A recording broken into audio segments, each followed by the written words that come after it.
Sa isang probinsya sa Cavite, may isang kalsadang tahimik at madalas binabalutan ng makapal na hamog tuwing gabi. Kakaunti na lamang ang dumaraan dito at ayon sa mga kwento ng matatanda, isang puting anino ang gumagala sa gitna ng kalsada tuwing gabi. Maraming nagsasabing ito'y isang babaeng nakaputing bestida na mahaba ang buhok at walang muka, ang tinaguri ang White Lady. Isang grupo ng 4 na kabataan, sina Arvin, Liza, Marco at Jenny, ang nagpasya na dumaan sa kalsadang iyon matapos ang kanilang inuman sa bahay ng kaibigan. Sila'y masaya, nagtatawanan at nagbibiro. Ngunit sa likod ng kanilang saya, unti-unti nilang naramdaman ang malamig na simoy ng hangin at ang kakaibang katahimikan ng daan. Habang naglalakad sila, biglang huminto si Lisa. Ramdam niya ang kakaibang presensya. Ang mga dahon sa gilid ng kalsada ay kumakaluskos kahit walang hangin. Nang lingunin nila, wala naman tao.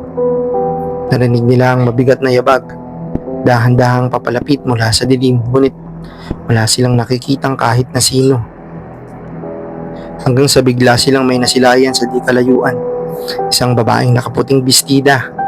Nakatalikod ito at nakatayo sa gitna ng kalsada. Mahaba ang buhok na tila sumasayaw kahit walang ihip ng hangin. Si Jenny ang una nagsalita. "Guys, baka prank lang yan. Baka may nakakatawa lang dito." Ngunit nang lumapit sila ng kaunti, dahan-dahan itong humarap. Maputla ang balat. Walang malinaw na muka. Pawang dilim lamang ang nasa ilalim ng buhok. Atras ang 4, ngunit hindi makatakbo.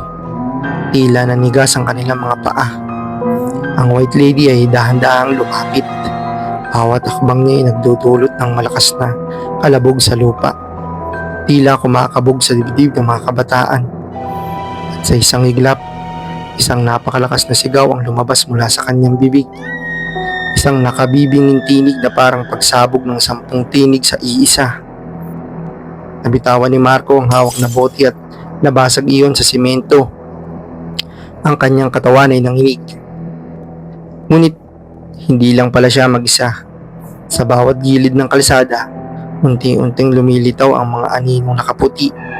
Mga babaeng may dugo ang muka, hungkag ang mga mata, nakabitin ang liig na tila ba biktima ng aksidente. Palibot na sila.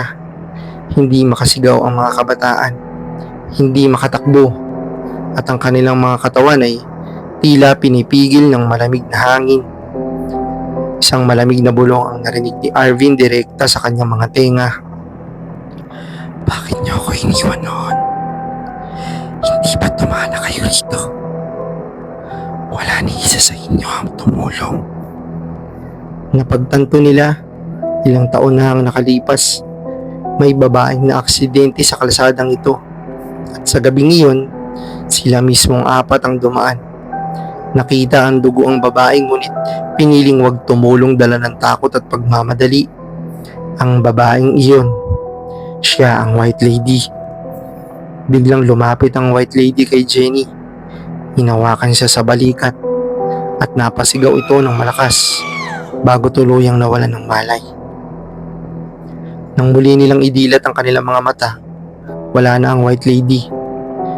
Wala na rin ang mga multong nakaputi at tahimik na ulit ang kalsada. Ngunit sa malamig na hangin, naririnig pa rin nila ang bulong, "Hindi ako titigil hanggang may mga dumadaan dito na hindi tumutulong." Ang 4 ay nakauwi ng nanginginig at halos walang imik. Ngunit ang gabing iyon ay hindi nila makakalimutan. Ang kanilang konsensya ay habang buhay na tatatak sa kanilang mga utak. At ang kalsadang iyon ay mananatiling paglalagian ng White Lady. Isang paalala na minsan, ang tunay na horror ay ang pagpapabaya.